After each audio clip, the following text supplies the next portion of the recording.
Ladies and gentlemen, boys and girls, children of all ages, and it's still a line from my boy Mello to all the ladies, fellas, the moms, the dads, the grandpappies, and the grandmammies. Welcome to the Great Friday Eve Show. Here brought to you by the Sideline Junkies. And with this show, if you've been watching for a while, this show got a flow. It's got a formula to it. It's like you got to stop. Sometimes you drop. Sometimes you shut them down and then you open up shop because it's all got an order. And the way this order goes tonight is the same way as it always does. And tonight we're going to talk about what happens tomorrow morning. Now, most people in the regular world, you ain't got to work. You can sit at home. You can turn on your Nate Burleson on CBS. You can put your feet up. You can have your coffee. You know what I'm saying? Or you can be sitting on the deck. I hope you're not sitting on your deck because it's too hot. But sweating off whatever you got going on, or you're out in your pool and you're just enjoying your day. Now, unfortunately, some people got to go to work, and I'm one of the few, the proud and the brave, that have to go to work tomorrow. And when I get to work, I know what's going to happen. It's going to be people at the Keurig. It's going to be people at the water cooler. It's going to be people putting their lunches away.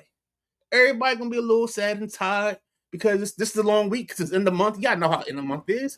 You work long hours. You do all this. But when you get to a certain point, everybody starts looking around. They know one thing got accomplished this week. They took time out of their schedule. They went to Facebook Live. They went to X. They went to YouTube. They clicked on the little thing that said Sideline Junkies, Friday Eve Extravaganza. And then some guy in the back, he said, you know what that means? And everybody in unison, in as one, said, it's the Thursday night Throwdown. Yeah, baby. And with that being said, welcome to the Thursday Night Throwdown. We are the Sideline Junkies. I am joined by the boss B, the big guy KG. And if you can't tell what my name is, I'm the Midnight Rider. We make this thing happen the only way we know how and the only way we can. Now, we're going to update you some things. We got some big news out of Washington for the hockey team. We got some big trades that happen in the NBA. We got some signings in the NBA. We like, yeah, that's a little too much money for that guy. But it's the NBA, and that happens is because I know what happens. Because in my memories 13 years ago, I was complaining about somebody getting paid. I forgot who it was, but I was like, if he get paid this much, I wonder what the superstar is getting paid. That's all I can say. And then we got some other things going on. So sit back, and then when we end the show, we're gonna have our discussion. And this discussion involves the four-letter brand, ESPN. We're gonna talk about some of their greatest shows, and it's gonna be on Mount Rushmore. So you can't just name every great show. You gotta give us your top four. Now there may be some overlapping, and I understand that because it's gonna happen. Because a lot of us like the same shows. We grew up on the same stuff. You know, you get up if you're in college. You know, you got up in your room, turn Sports Center on, and maybe next time we do this, maybe we do the anchors. Your Mount Rushmore anchors on ESPN. So with that being said, I'm gonna turn this over to the guy that runs this. You know, he's our point guard. He's the guy that gets us into the offense and lets us get our points, shoot, and everything. That's the big guy, KG. Take it off from here. Thank you, Midnight Rider, for that rousing introduction. We got the boss in here tonight, so we got to be on our best behavior. The fuck if I will, baby. The fuck if I will. First and foremost, man, how y'all feeling tonight? Good, man. Feeling real good, man. Hey, man, after that thunderous intro, I'm feeling real good now. Well, that's good. That's good. That's how you're supposed to feel. Now, it's time to set the table and get this thing going. News came down a little while ago. Obi re-signed with the Washington Capitals, a one-year contract for just the next season. $4.25 million. Can earn up to $9 million through performance bonuses. 22nd year, the grade 8, actual, Hall of Famer. Let's go around the room. Let's talk about it. Start with the boss B. Go to the Midnight Rider. I like it, man. Of course, the grade 8 is not too much. I mean, that, all his accolades, what he's done. But my Joe the fan question for it is, what's his role on the Capitals coming next year? Because he's not this is just my opinion. I'm apologize to Maddie in advance, but he's not a full game guy anymore. So Right. what I want to know is, are the Capitals going to give him what he want, play him however many minutes, or did they sit down and talk like, hey, this is what we need you to do.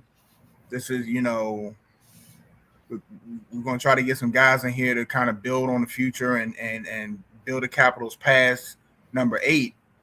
I want to know if that conversation happened. But back to the original question, I'm ecstatic he's back. I would like to try to go see if this is his final. I would like to go see him one time.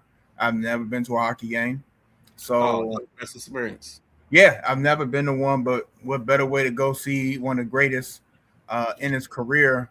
So I'm definitely planning on that. But I love the move. I just hope that the Capitals are building a team to compete for the conference and not just a show pony to drag around every week and memorabilia and all this other farewell tour stuff. I actually want to see them play hockey and win and be relevant. I think Ovechkin can contribute to that, just not the way he used to before, if that makes sense. Ryder? All right, so go back and give me your Jodo fan question. Because What's I just want to give us format on this. So give me your I Jodo want to fan. know I want to know what's Ovi's role in with the Capitals offense going forward. It is because he's not a spring chicken no more. Um, so how do they use him going forward? As far as minutes, the whole nine. What are they plans for him? So they've already kind of, if you watch the tea leaves, they signed. I mean, I'm sorry, they did a sign and trade for the guy Tuck. Uh, I think his name is Laprea. They traded for him from St. Louis, so they got 2 wingers, right, to help improve their top 10. I'm sorry, the top 6. So what that does is kind of starting to push Ovi down in the lineup. Now he may get some starts here and there, but his his game minutes is the thing you want to focus on. And I think he's going to be somewhere between 16 and 20. I think he understands he's going to have to take a reduced role. I think he was very pivotal in some of the moves they made because they were making those moves no matter what his decision was. And there's some creativity in his contract. It's a 1 year. Would you say, KG? I think it's 4.25 or 4.75. And then after like the first 10 games, he gets a incentive. If he plays 10 games, he gets another like 4.25 to go along with it. So it gives him a 1 year deal at 9 million basically. In terms of playing, they already had these conversations that he knows he's not going to get the full 2 minutes on a penalty kill. I'm sorry, on a power play. He already knows this. He knows that they had to limit him anyway last year because his defense has slipped a little bit. So he was playing probably. I think he was playing somewhere between 22 and 24. So I think they're going to reduce that down a little bit more because they know he's in year 22. And the good thing is, I think he just wants to win. So that's going to help this whole situation out, and make it move the right way. Because they did go out and get the guys on the wing that now he doesn't feel like he has to carry the scene. Then they got the young kid Ryan Leonard.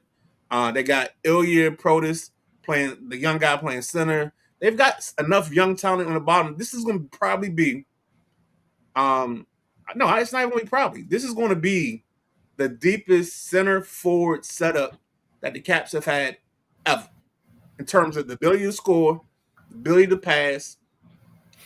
They've never had a lineup this talented from top to bottom, and I think he's going to understand that because I think that's part of the reason why he asked them because he's talked to people the whole offseason.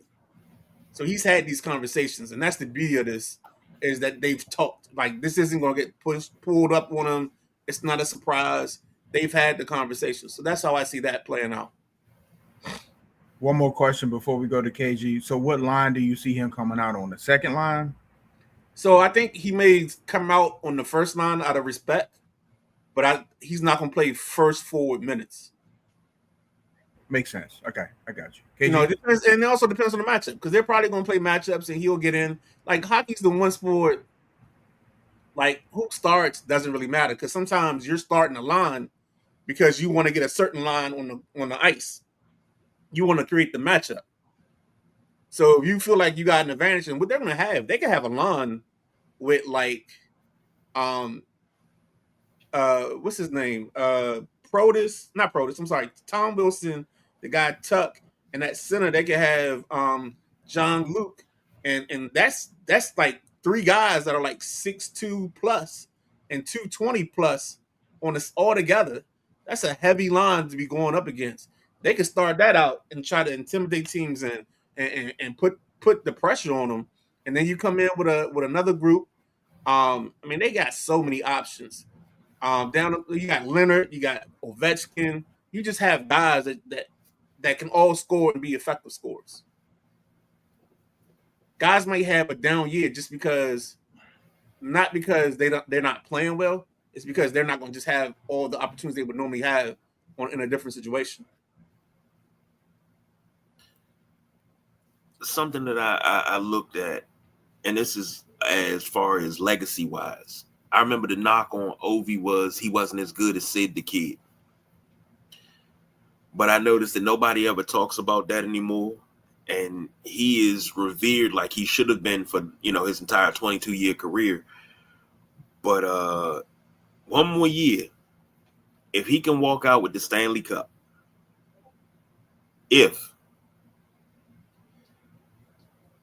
where does that put him? In hockey terms, I should say. That's my Joe DeFane question. If he can get another title this year, where does that put him all time in hockey terms? Does that put him on hockey's Mount Rushmore? Depends on who you ask. I think a younger fan, and if the younger fan, so like there's one name that's always going to be on somebody's list, and it's Gordie Howe. Yes. So if that person gives in to seeing the guys they play at their peak performance, then it creates a spot.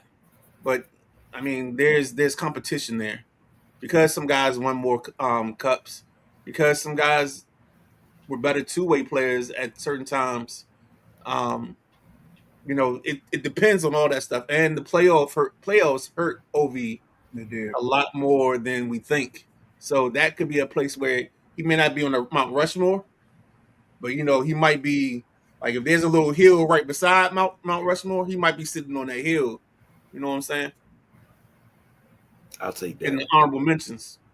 I'll take that, because one thing you can never take from the Great Eight is what he did for the city of DC in terms of hockey. Unmatched. He brought that fever back. Now, granted, we had that fever in the mid to late 90s before he arrived.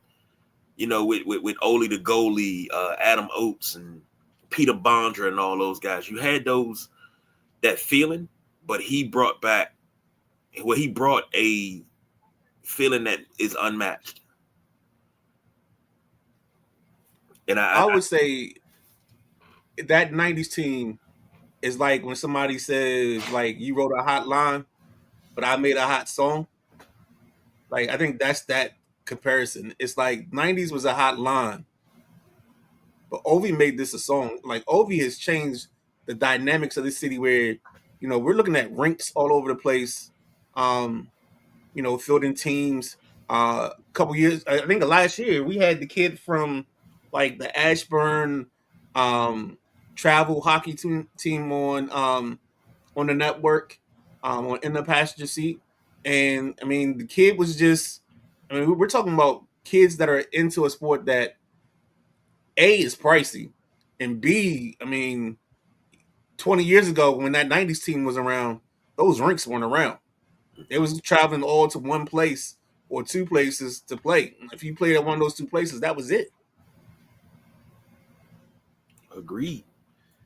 So you can actually thank Ovi for the revitalization of hockey in DC and Maryland. I would almost say, to a certain extent, the vitalization.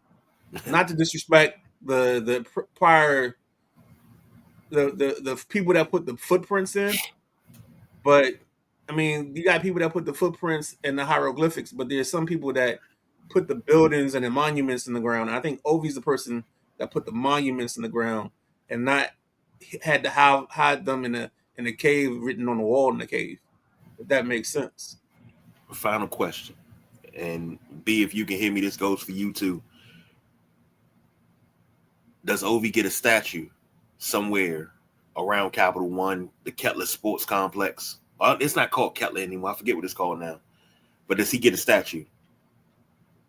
I mean, I think he gets one of each. I think if he only gets one, I think you take fire and brimstone to wherever his statue isn't, and burn the place down because there's no need to have it if he can't get a statue. He can't get a statue. Come on, dog. Do we have a statue of anybody outside of Capital One? Nah. I think that should be the first groundbreaking is an Ovi statue.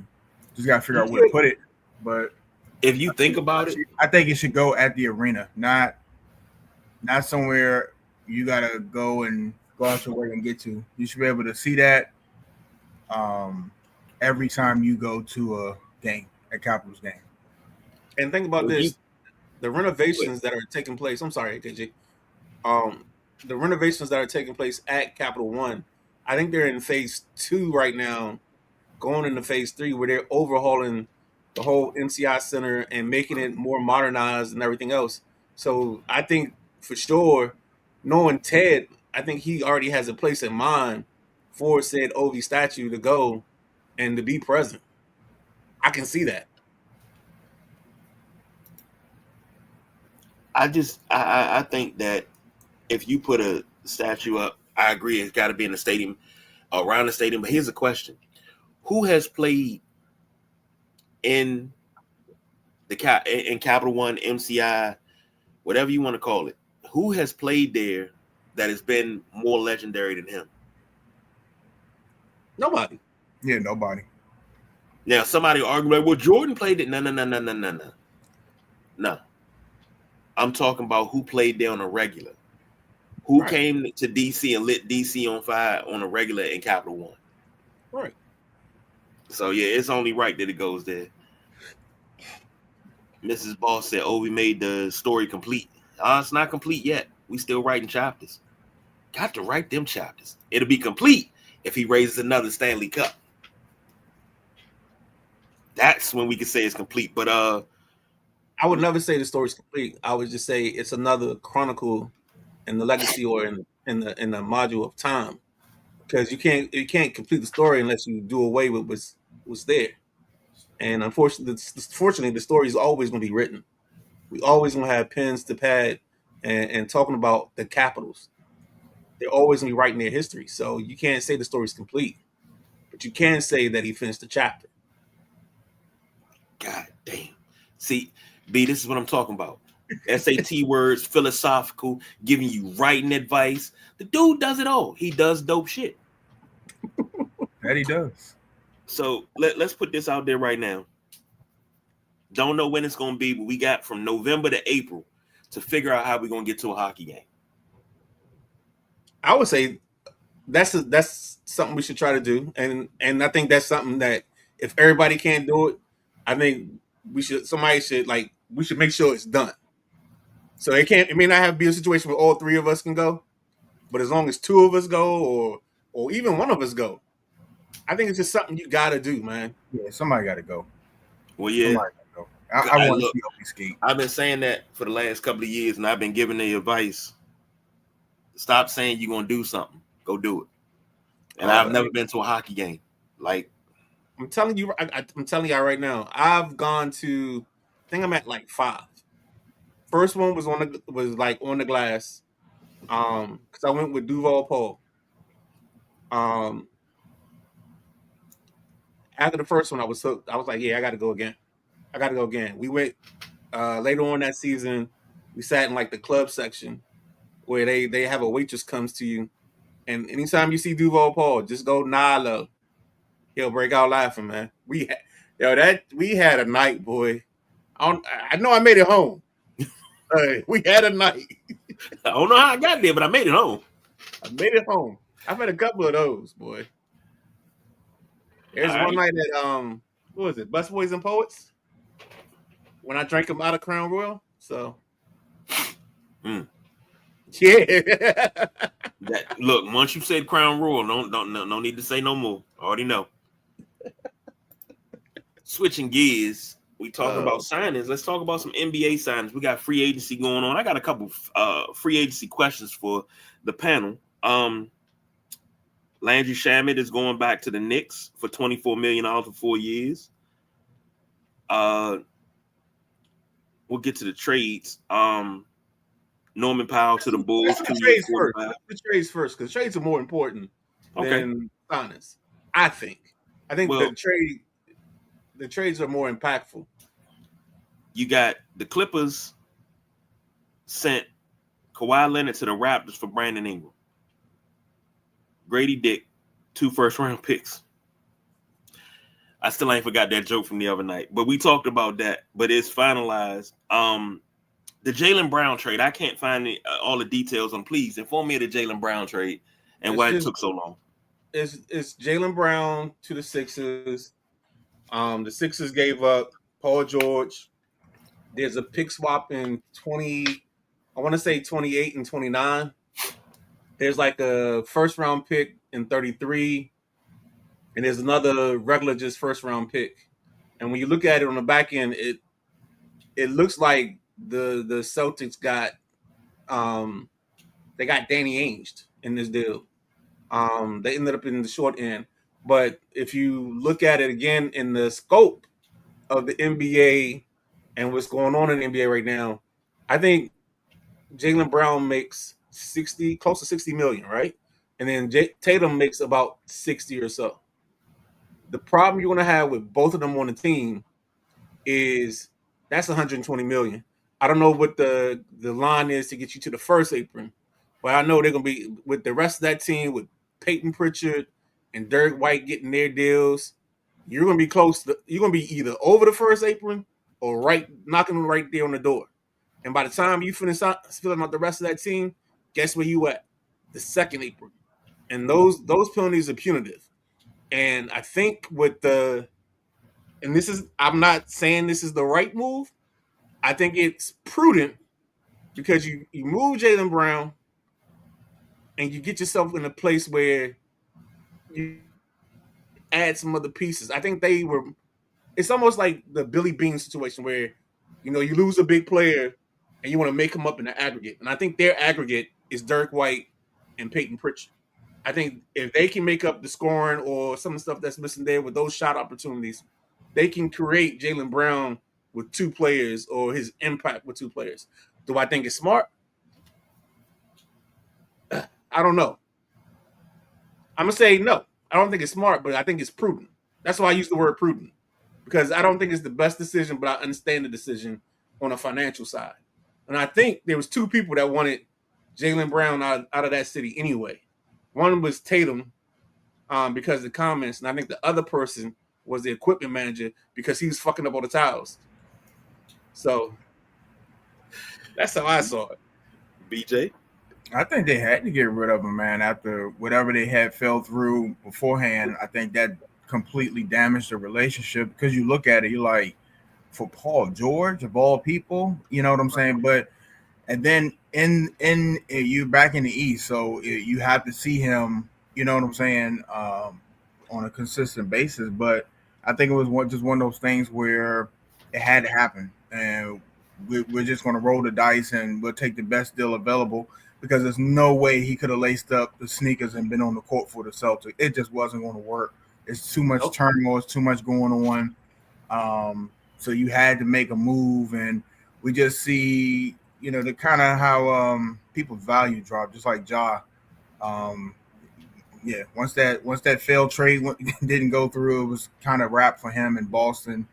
And I think he's one of the people that wanted out too, also. But right, yeah, it's going to be interesting. I think that I don't know what Boston got in their cards, but I think that's going to hurt them more than anything. If Embiid can stay off the floor, Philly got a good chance. We know that's not going to happen, but I think you get Jaylen Brown over there with the pieces they got. It's a big question mark. It's like if Embiid, you know what I'm saying? You know he can play, but if can he? Will he be healthy? They can make a little bit of noise. Well, I mean, you talk about Embiid. Now they got Jaylen Brown. Uh, I think they'll go out in the first round in 7 games now instead of 4. So, You That's the crazy. same thing I said about Miami. Instead of they're gonna go to the second round losing 6 games. let me tell you something. I think Crazy. Joel Embiid is a talent, but I think he's an anchor, and not in a good way because you want an anchor. Are you telling me to calm down? Yes, sir. You got second year VJ Edgecombe. You got Tyrese Maxey, and you got Jaylen Brown. Yeah, And he's just gonna be there. He's just there for decorations. but that's what I'm He saying. You have all this talent. I think Embiid's the one holding them back. he's not gonna be the one holding them. Look what Jaylen Brown did last year with Derek White, Peyton Pritchard. And now he got VJ Edge. He done upgraded. Okay. With that begs another question. That brings up another question in my head: is Embiid moving? That's what I'm looking for. No, you can you put him.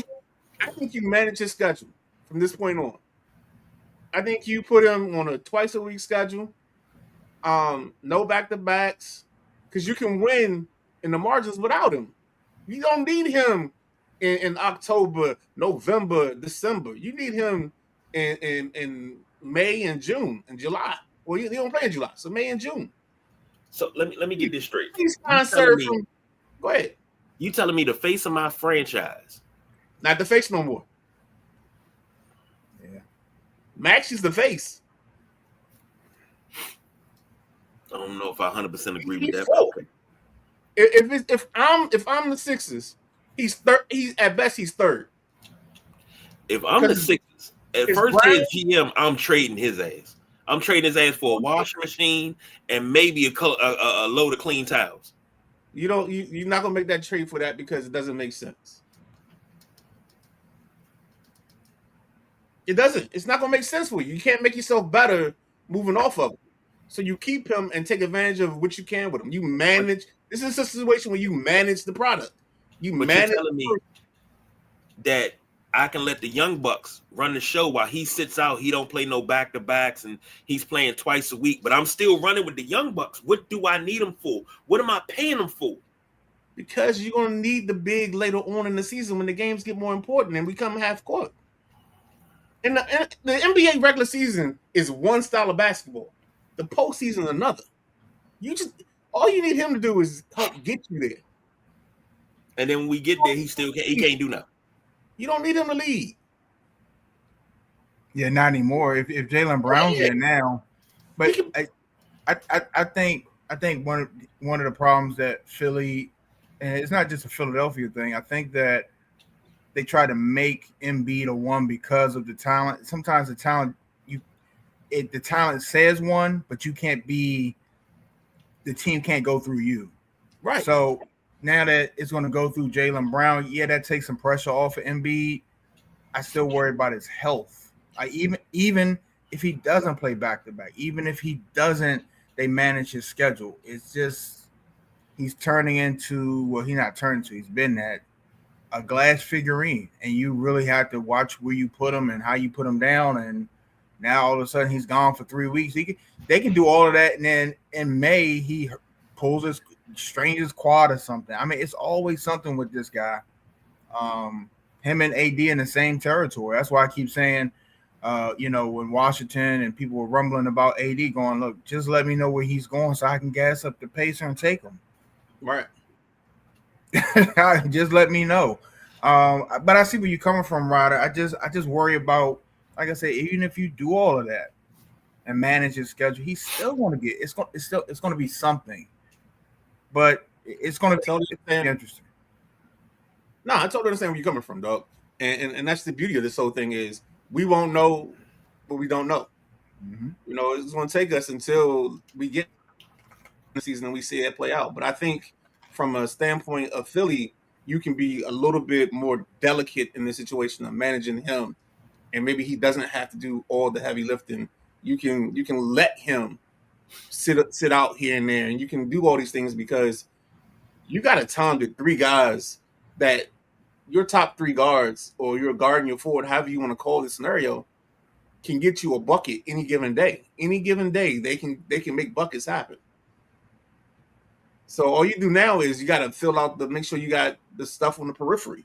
You know, whether it's adding a guy that doesn't need shots but can rebound. You know, adding those role players. And if you fill out the roster the right way, I think right now as constructed, I think Philly. If I had to do it way too early, leading the clubhouse, I'd pick Philly over the Knicks. I would. Hey, that's why it's called Sports Talk Radio, baby. We ain't got to always agree. No, we don't. But speaking of the Knicks, they lost Mitchell Robinson to Boston, 3 years, $47 million.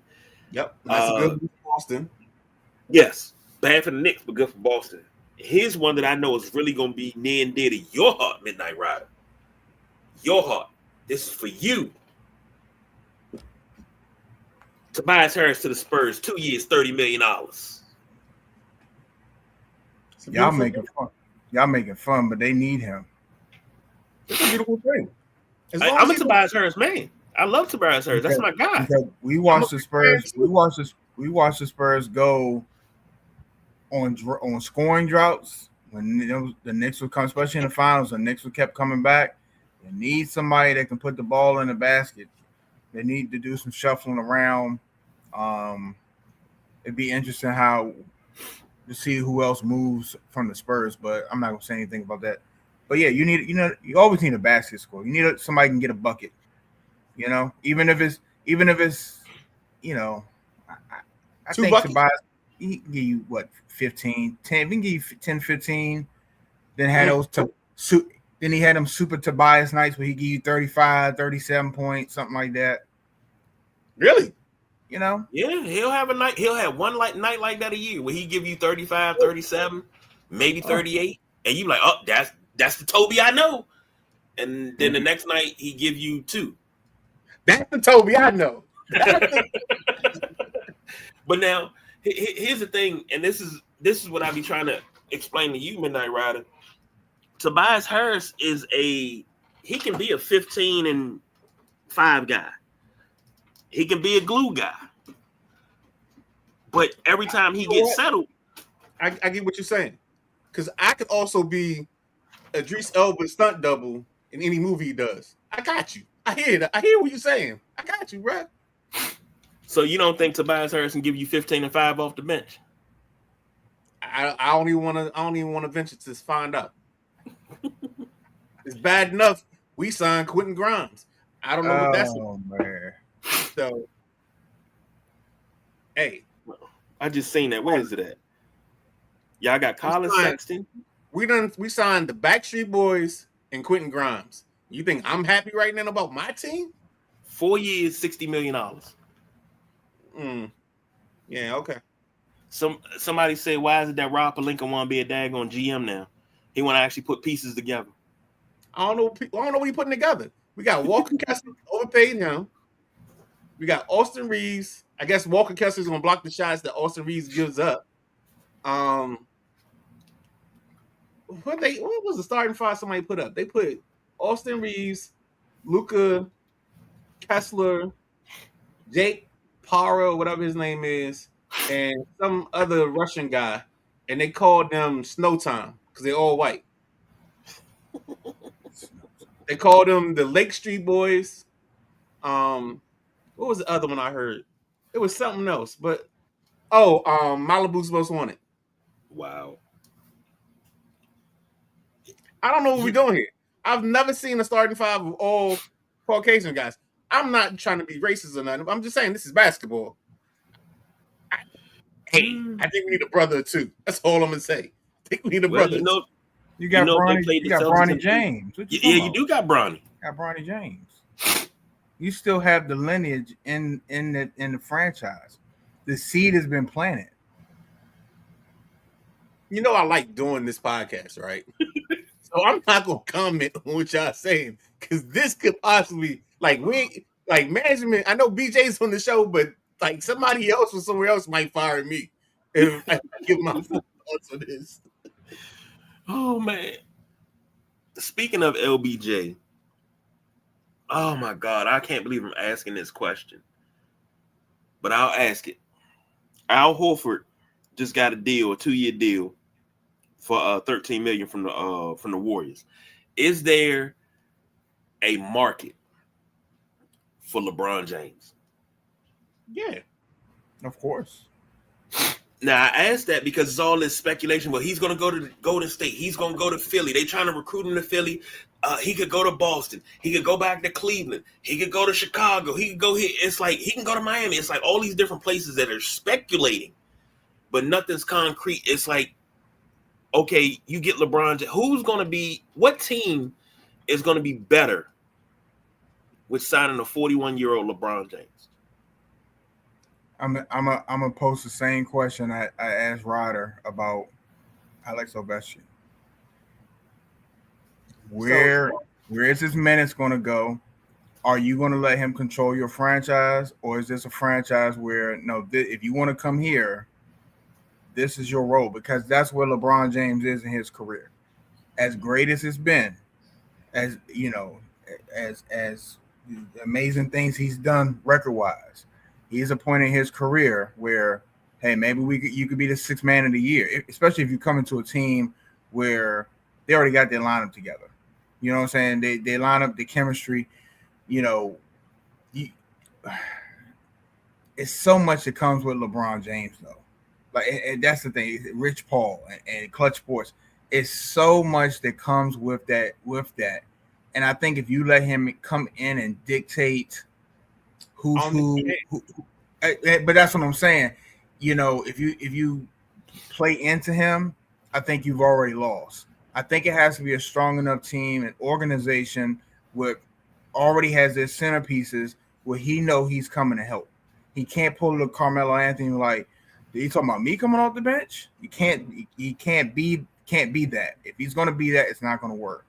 And what teams are strong enough to have that as far as organization, coach? It's going to be a circus show wherever he goes, and you got to be ready to handle that. The other thing is too here, if you're a team like the Spurs or somebody else says they got the new kids on the block and you're looking to win your first championship, do you necessarily, let's say it's Wembanyama, do you necessarily want your first championship tied to LeBron James? Because I'm going to tell you right now, I was listening to KG bring this in. You know what this is doing for LeBron James' legacy? That's just my personal opinion. Then we're going to another team. You won a Mickey Mouse championship with the Lakers, right? You ain't this. Listen to me. That team ain't did shit since then, right? Nothing. They haven't scratched anything. Not even close. As great as he's been playing, they haven't scratched the surface of anything. So, you know, name the last team to repeat. Warriors, Knicks, Cavs. Name the last team to repeat as champions. It's been 10 seasons. It's been 10 seasons, yes. He's not the only person. And Jesus Christ, I can't believe I'm doing this. I'm defending LeBron James. But like, it's been 10 seasons. There's a reason, you know, we've had different teams, because different teams have stepped up or had their optimal seasons in those moments. Where does he play? I think that's the decision. He claims he's going to take a minimum, or he's willing to take a minimum deal. When he says that, I think he's going to go to the place that has the best situation to win him a title. I don't know who the best situation is for him to win a title, unless it's OKC, San Antonio, or it's not Golden State. Nah, it's definitely not that. It's not Golden State. If he goes to Golden State, you might as well go ahead and cue up the music. Thank you for being a friend. Travel around the world back and forth again. You're a friend and a confidant. I mean, I'm sorry. That's just the Golden Girls. That's not beating San Antonio in any kind of series. They not beating Denver in any kind of series. no matter what Denver's bench look like. So I just don't see that one. I think his best shot is maybe Philly, but I don't know how that works.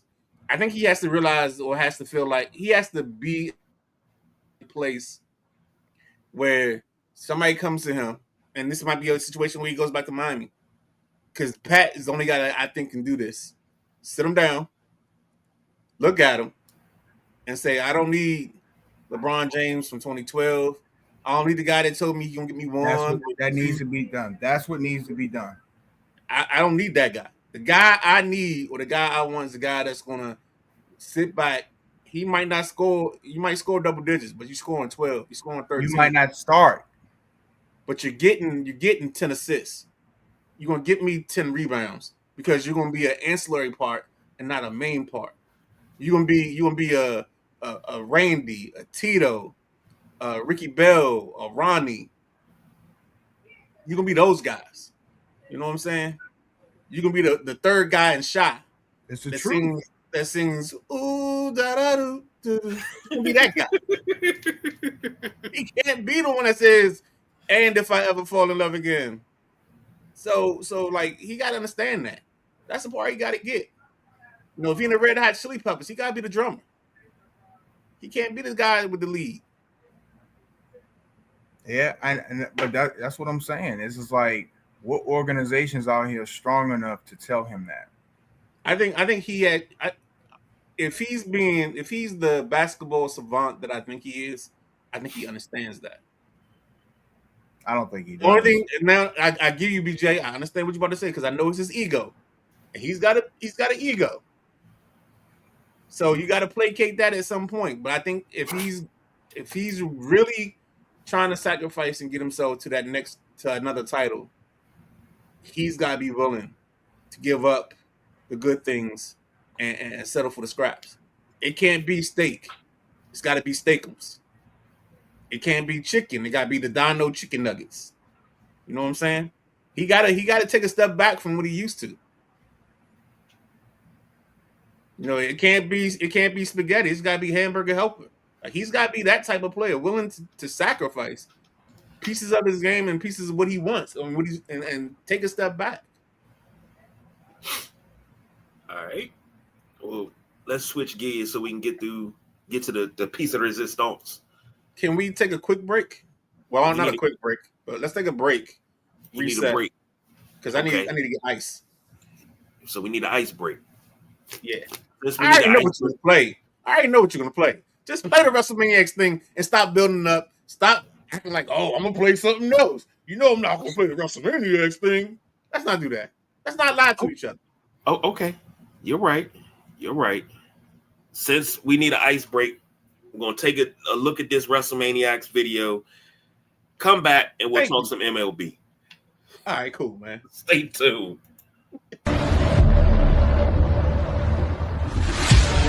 Tonight, the bell rings and the stories begin. Welcome to the ride.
ladies and gentlemen, boys and girls, children of all ages. Thank you.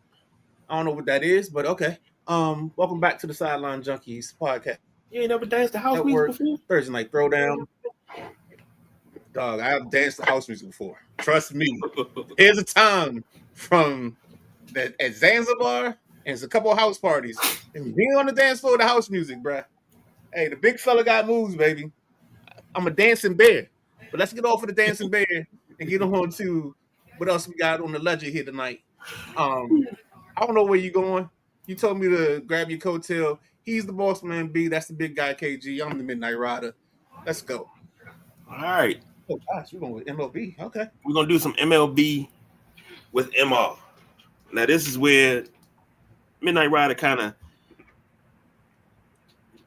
takes the issues of the MLB head on. So I wanted to get this up because I wanted to say something. I wanted everything to come out, and I wanted to say something because I wanted to hear what he had to say.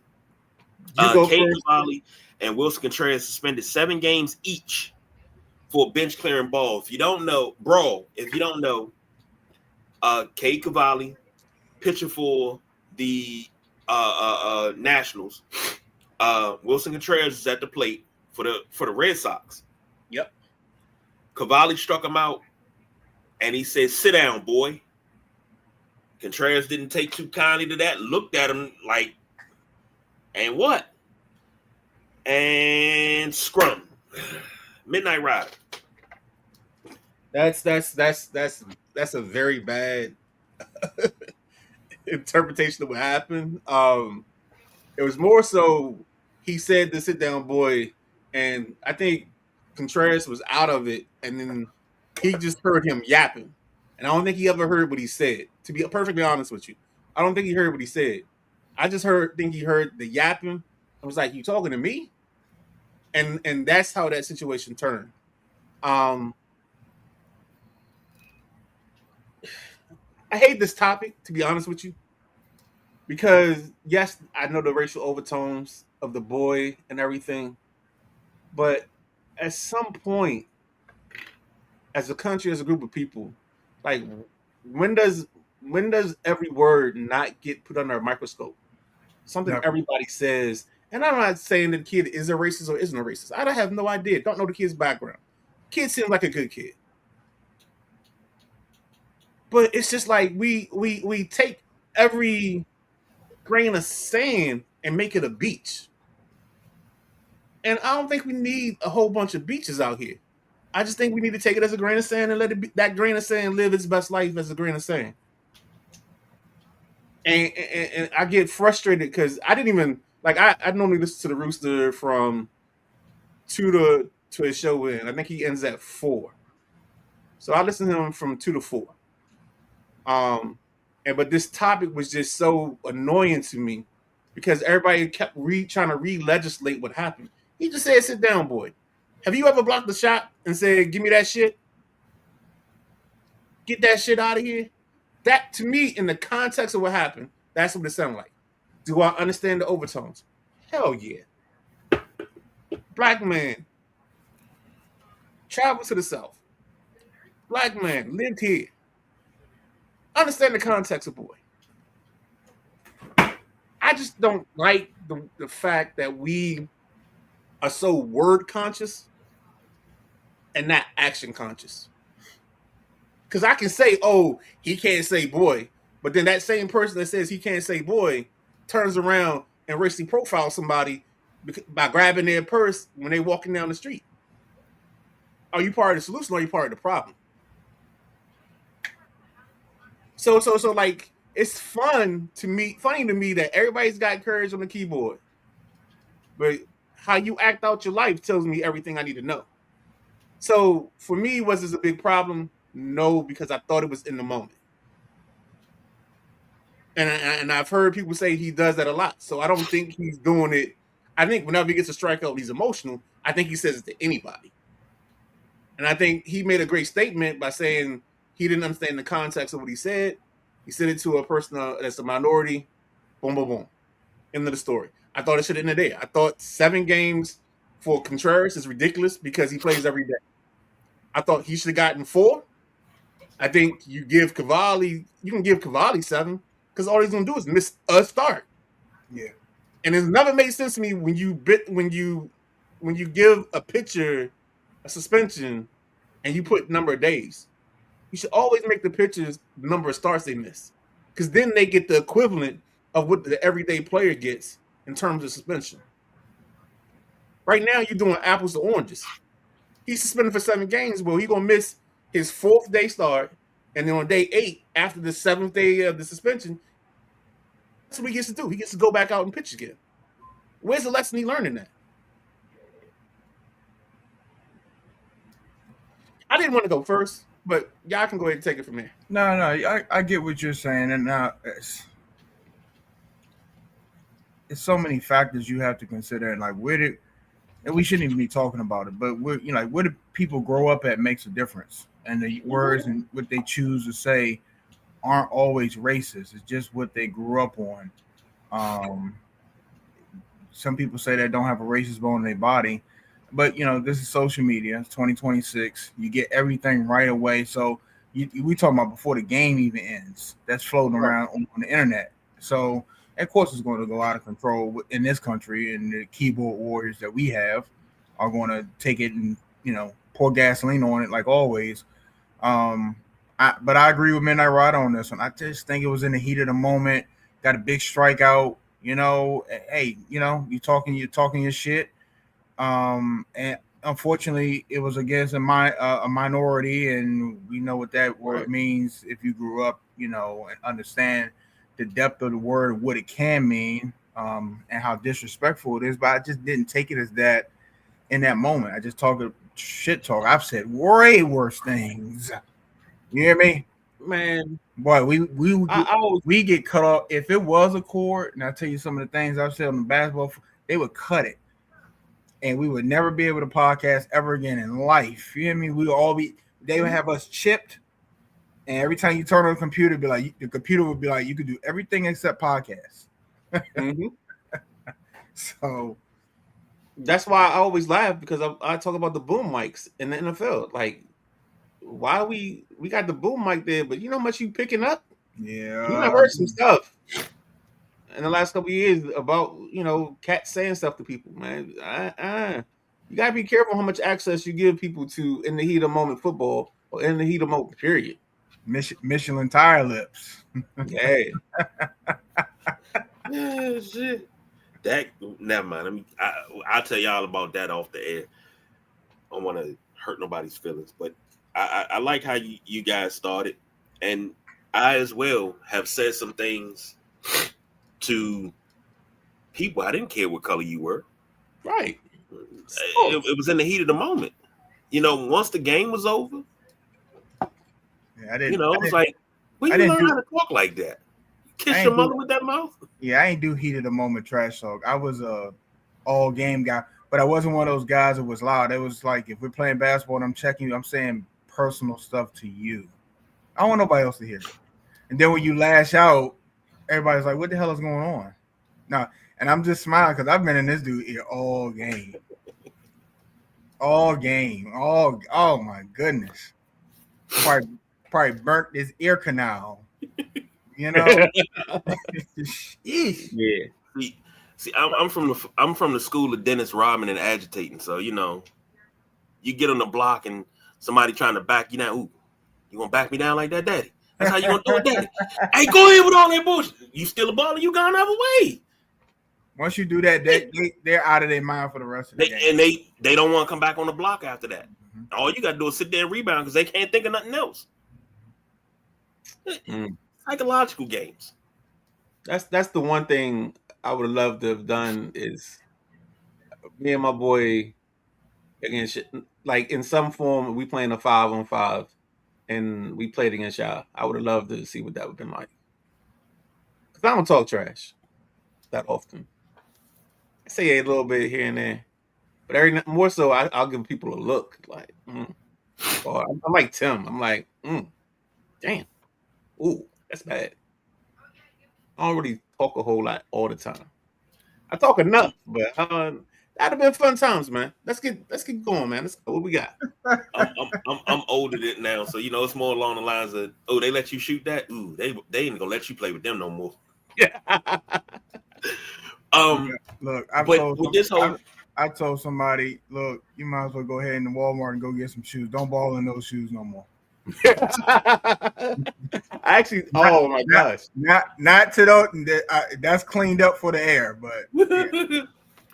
Yeah. So we were coaching this kid. This is probably late 2000s. I was coaching middle school, and this kid had every wristband, arm sleeve, headband, and he came down. They passed him the ball, and he curled up in the ball and like held it. I was like, okay, that's one. He did it 2 more times. I was like, look, dog, do me a favor. Take that wristband, take that arm sleeve, take the other wristband, arm sleeve, and the headband off, put it in that chair, and you get them back when you can turn around and face up and dribble against somebody. I felt bad saying it, but it was the truth. Like you don't get points for looking the part. Right. Yeah. With the whole situation, now me being who I am, being what I've been through, knowing what I know, being related to who I'm related to, I didn't even take this as anything other than trash talk on the field. But you can't tell somebody else how to feel. Now, if Contreras didn't hear what he said and he was just going after him about the yapping, and then that came in later, then it's a moot point because he never heard it. So it's just, oh, you running your mouth. Okay, I got to punch you in it. So it wasn't about what he said. It's just that he was talking. This is a moot point. I think so. So, and you can't tell Contreras how to feel. Right. You can't tell him how to take anything, whether it's the jaw jacking. He could have said, man, hey, nice try, better luck next time. He probably could say, hey, man, I enjoy, who you are. He could have said anything, but at that moment, you can't tell him how to feel. What the kids say, was it a valid crash out? Well, he was already. I got to think about it like this. Contreras is emotionally unstable right now because he's Venezuelan. The Venezuela's had like 2 of the earthquakes. It's like 1,000 people that are dead. They haven't confirmed who's dead. So he's an emotional wreck right now. I mean, I think the night before he hits the home run, and I totally and honestly, I understand when you pimp a home run, but I think that home run had nothing to do with baseball. It had everything to do with his personal life. Everything. He had to get some of the frustration off him because he's dealing with not knowing if what family members are alive and what people are safe and all of that stuff. You can't tell me that's not a thing that's going to make you a little emotionally unstable. And I think that's totally where he is right now.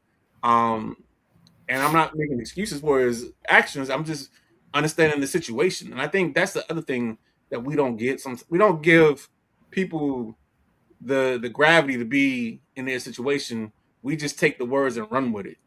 And it's like you're trying to be a hero. Well, I think you're being a hero in the wrong situation. He don't need you to be his hero. He needs to have his moment, and we move on from this. And until we figure out that actions mean more than what we say, we grow up on, sticks and stones break my bones, words will never hurt me. Well, that doesn't exist now at all. That shit's dead. Now you say a word, it don't matter what you say. You can say hamburger, and somebody be like, "Well, I think hamburger is offensive because it's all you meat, see." And I'm a vegan, so you're offending me. Like it's like, what are we doing here? So that's my high horse. That's my soapbox. I'm done on that part. Let's talk sports. All right, let's move on. No. Can we stay with the Major League Baseball? Because I got a quick Joe the fan question for Ryder. Okay. All right, before you do that, I don't know what just happened, but Croatia just scored. They're up 1-0. I think the second goal, yes, is all sides. All right, so the second goal is not going to count because the guy's all sides. Okay. That was obvious. So Croatia 1, Portugal 0. We're at the 56th minute. of the game. This is gonna be interesting because Ronaldo missed the shot earlier in the ball game, kind of in close range, and I think his critics or the people that are like the messy Ronaldo people are going to be in that situation. All right, Wait, I'm sorry. quick question, MR. You're the Go ahead. Nationals GM. Offensively, they're a very good baseball team, right? Right. Where's the pitching bad at? Everywhere. Okay. So you got think about it like this. Go ahead. Is the offense good enough to compete postseason? Yes and no.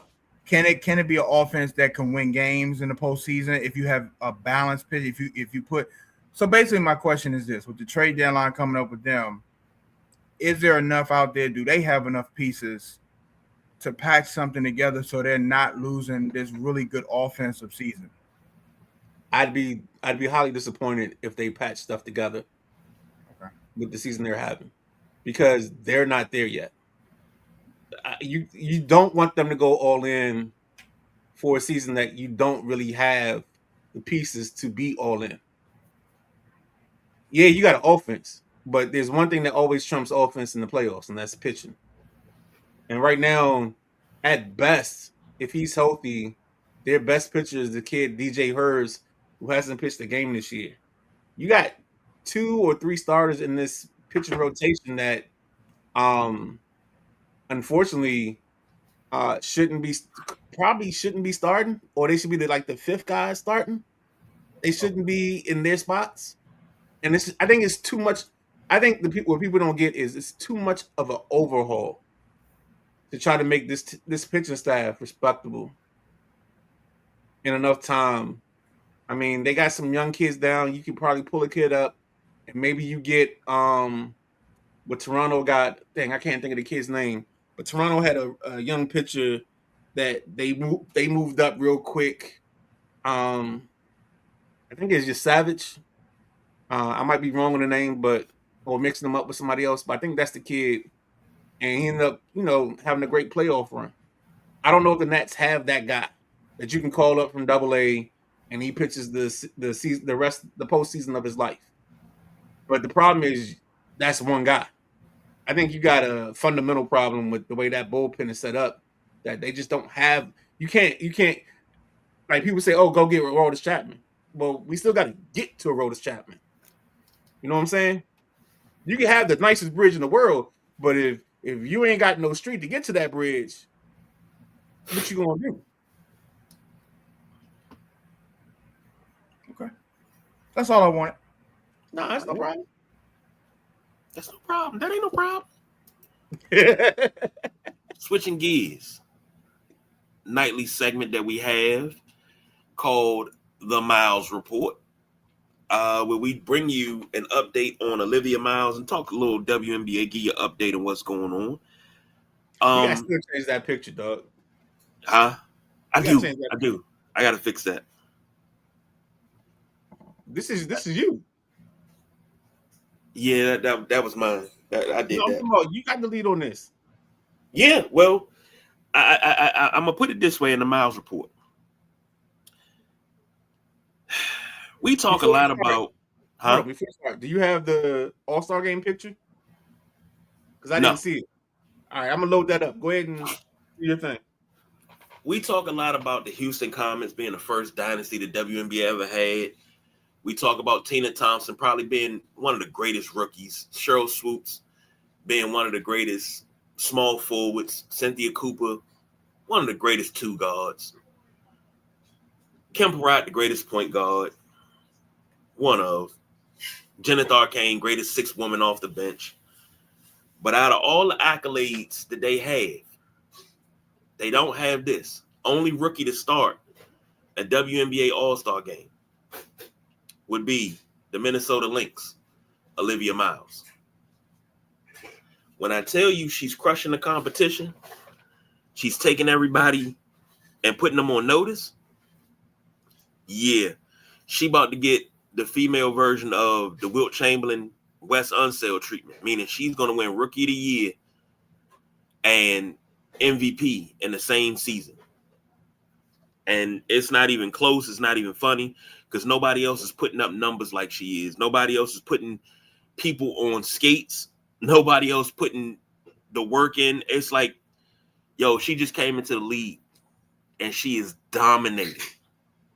Dominating. She is playing. One thing I love about her, she plays the game the right way. And when you fundamentally sound, I'm going to always be on your side. But I'll tell you this. She stays healthy and she doesn't win MVP and Rookie of the Year. We ride it down. Why do you That's sitting there sold. We ride at midnight. Well, I mean, it fits the. Never mind. We can ride at midnight. If we ride at midnight, do we have to wear the hoods this time, or can we not wear the hoods this time? Who cut the holes of these things? All right, so here's the WNBA starters for the All-Star game. It's Aaliyah Boston from the Fever, Paige Buckers from the Dallas Wings, Caitlin Clark, Caitlin Clark from the Indiana Fever, Natasha Howard from the Minnesota Lynx, Olivia Miles from the Minnesota Lynx, Kelsey Mitchell from the Indiana Fever, Jessica Shepard from the Dallas Wings, Brianna Stewart from the New York Liberty, Gabby Williams from the Golden State Valkyrie, Aja Wilson from the Las Vegas Aces. So that's the result of the WNBA All-Star voting. There's one person that I think if she played a different position, well, no, I'm not even going to say that. There's a person that deserves to be here in this All-Star game. She plays for the Mystics, and that's Sonia Centron. She's been playing ball this year. I think, honestly, if there were no Olivia Miles, I think she would be the person that I would have as my basketball player that I like a lot. But Centron also played on that Notre Dame team with Hannah Hidalgo and Olivia Miles. Just FYI. It's a travesty that team didn't. Well, they could have gotten further. Yeah. Go ahead, KJ. But Midnight Ride, I love that you named that All-Star squad. Like this, here's something that I want the WNBA to do. You got this outstanding rookie. You got this All-Star weekend coming up. Throw in a skills comp. Make it a weekend for real. Make it an event where it's 3 days. I'm telling you, sponsorships through the roof, the money that's made. Who's the host city for the All-Star game? I didn't catch that. I didn't either. So I'll try to find it. I'll probably have it for you later on in the show. Okay. I'm not sure if I'm gonna have it right away. All right. We up against time, so we'll come back. United Center, Chicago. Ooh. July 25th. Okay. Yeah, it'll be the most important game in Chicago since 1998. Let's get to our piece of resistance, but we will come back with the full WNBA report on Sunday. All right, where we starting at? Well, the ESPN Mount Rushmore.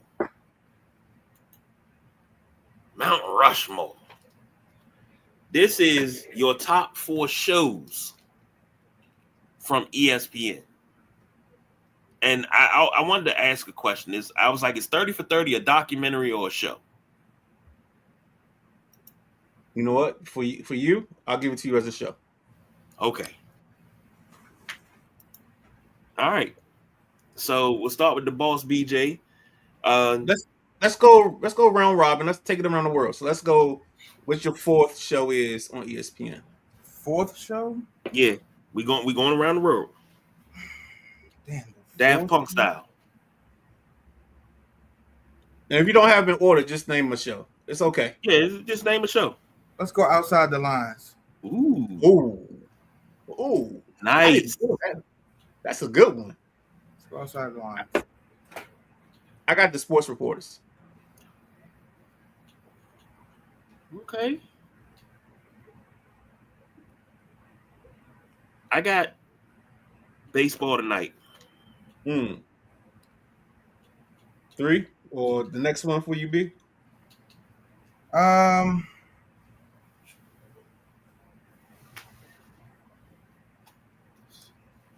we leaving out Sports Center? The obvious one? No. But if you name Sports Center, you got to name which one. No, you don't. I can't. No, I can't. Do it.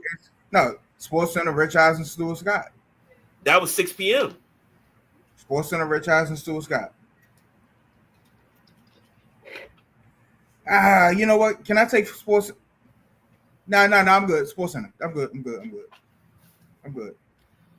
Pardon the interruption.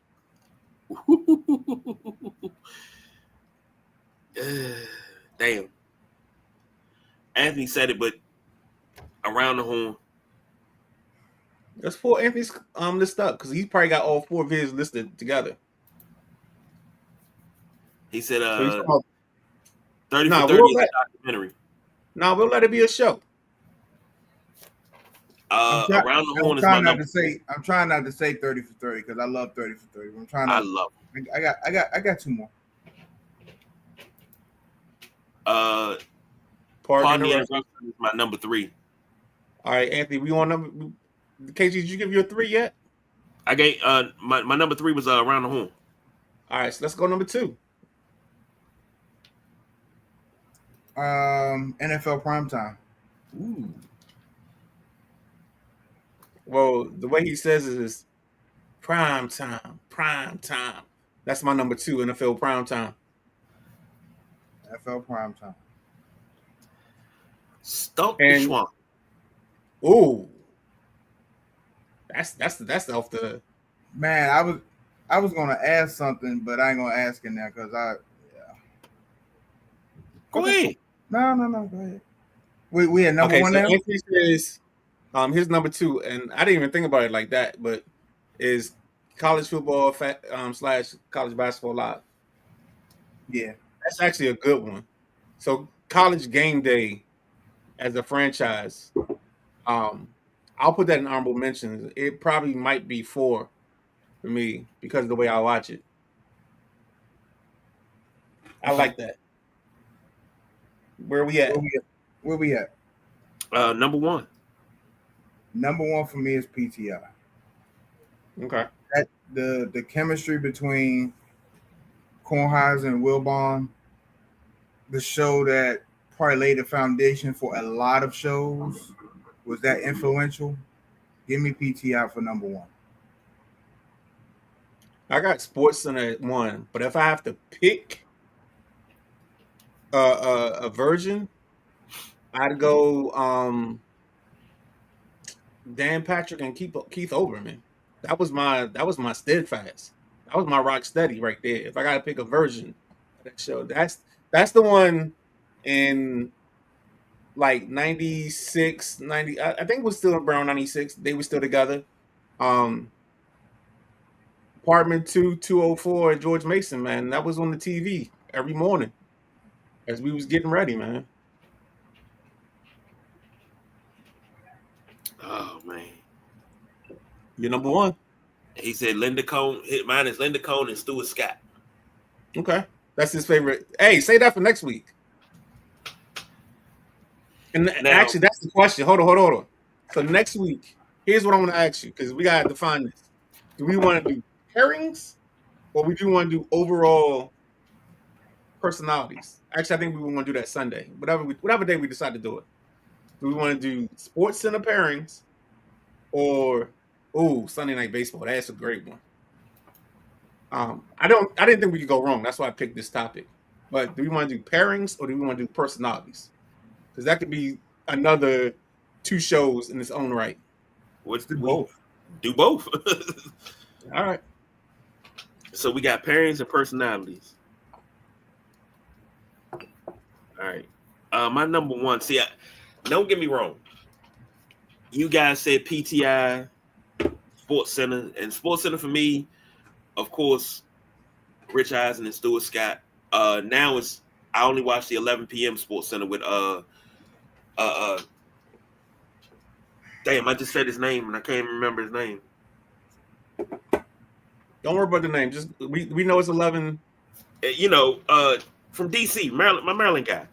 Can't think of his name, but I know he watched Scott Jackson. I mean, not Scott Jackson. Van Pelt. About. Yeah, Scott Van Pelt. So I watch it with him, but I said, no, I'm not gonna name anything anybody else name. That's why I'm glad I went last.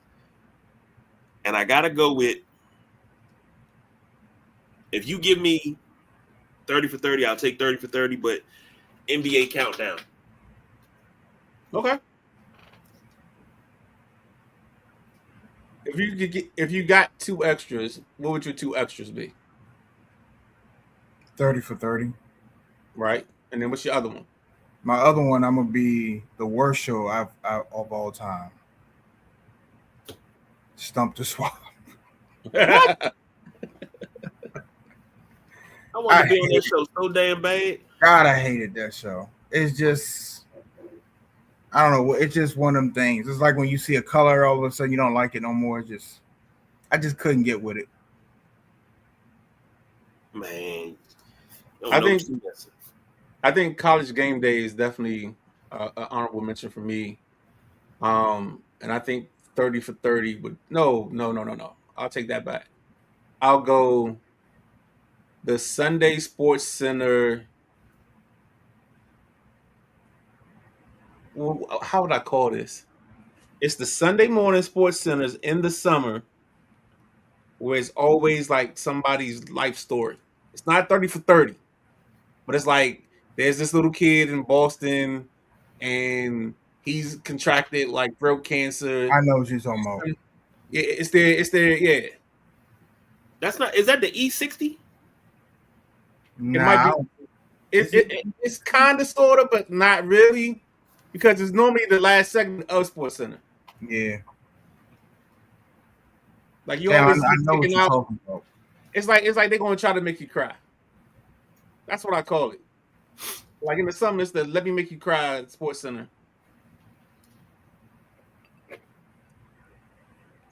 All right. If it's on me, if I got to pick 2, Mike and Mike. Every morning I watch Mike and Mike. I used to watch that. Then I used to listen to it on the radio. So Mike and Mike. And before they changed the name, it was actually a good show. Cold Pizza. Okay. I never really got into it, but I think it was also because I was either at work or I was at class during that stretch. So I think that was late 90s. Early 2000s. Then I was at work, so yeah, I never saw it. All right. So what was your second honorable mention? You had the Sunday Sports Center. What was your second one, Midnight Rider? Oh, it was College Game Day. College Game Day. Yo, That's an institution. Croatia just hit the post. Oh my God. Yo, if you ain't watching Croatia against Portugal, people say soccer don't have runs. They are on a heater going back and forth. And whoever these goalies are, they both got the right little Jesus penchant or whatever you call it. They got something. They got a horseshoe, a rabbit's foot. I mean, the saves they're making and the way the ball is bouncing off the goalposts, pause. It's just, yo, this is great. And I ain't even got the sound on. I'm probably watching the Telemundo version of this because somehow I always on Telemundo for at least 10 minutes before I even care about turning the TV. All right, Gentle Max. Uh-oh, not that. Time to wrap that shit up, B. If you're around you got your phone in your hand or whatever tomorrow night, check out Friday Night Freestyle tomorrow night. 7:15, I think. 7:15. Check that out. A little quick 20, 30-minute little get together. If you are available, you want to hop on, you want to throw some suggestions in the box, please do so. Go ahead. Now I was going to say another great show produced by the Sideline Junkies Podcast Network. And all I was going to say is just we're going to throw the suggestion box out probably around 8 a.m. tomorrow morning on the Sideline Junkies Podcast Network, and we'll go from there. I know one of the topics tomorrow will be, I think it's brain injuries or something like that. I think that's something that the Miss Bossman wanted to bring up. So if she is available tomorrow, I think that's one of our topics. If not, She we're don't have going a to use choice. She don't have a choice. Huh? She don't have a choice. She'll be available. Okay. All right. I'm not getting into that. That's between yeah. Hey, okay. But I disagree with what BJ said. That's a production of the Sideline Junkies Podcast Network. Yes and no. That is a brainchild of that man right there. But I'm Brainchild. part of but it's part of the Sideline Junkies. I just want us to do something where we have some fun, we interact with people, and maybe it's not the topics that we normally do, and we just get And into that's something. fine. That's fine. Hey man, I think that's the whole point of that, man. We need deep in sports on this network. Yeah. You know, and you know, don't trust me. Boss is always cooking something. It might just be in the pot spoiling because I ain't turned the stove on yet, but I'm cooking something. Trust me. All right. Well, this dude right here said it doesn't matter because it's our fucking network. That's what he told me. He said, I don't give a damn. This ours. We talk about what we want. I say that all the time. That's the beauty about being independent. And you can run your show the way you want to run your show. So we want to talk about how to spread jelly on a sandwich when you make peanut butter jelly sandwich, diagonal, vertical. Do you want the chunky jelly? What do you want? You want how you want your peanut butter? Do you do the peanut butter for? That's what we're gonna talk about. That's actually a thing. It is. Because you don't use jelly. Got content. Save it for the Friday night freestyle. Yeah. I mean, you gotta jump in with us, but yeah, we'll save it for tomorrow. So right now, I think we got at minimum we got peanut butter and jelly, and whatever else Miss Boss Man want to talk about, and then we'll go from there, dog. Lord have mercy. All right, fellas, it's time to get up out of here. Saturday, we'll know for sure, but the Saturday Night WrestleManiac should be a go. Hopefully, may not be a 3-man booth, maybe a 2-man booth, but hell, it might be a 5-man booth. We never know, because last week we burned it down, reacting to Night of Champions with the Four Corners of Wrestling podcast, the Corner Boys as we call them, and we got it in, and maybe just maybe we still got wrestling from the weekend that we hadn't covered yet that would happen on Sunday, so we need to cover that on Saturday. So we'll see how that works out. But hopefully we'll be on the air 9 p.m. Saturday night. So, and then you gotta get up with us at 11 a.m. right on Sunday, so we can be right back in here to do it all over again with the Sunday Rise. And another Croatian goal was taken off the board for being offsides. I think, oh God, yes, it's definitely offsides. But soccer and its offsides is just the wildest thing. I think I said today at work, somebody said, what's more difficult to judge? And I was like, well, I think soccer offsides, battles and fights, Marvel's Infinity Wars and how they bent time to get all the Infinity Stones. I think they neck and neck for what's more difficult to figure out.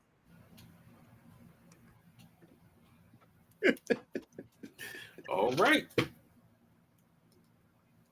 Thank you for letting us into your homes. Thank you for joining us. That's the boss, BJ. That's the Midnight Ride on the big guy, KG. We are the Sideline Junkies Podcast Network. We'll see you on the next one.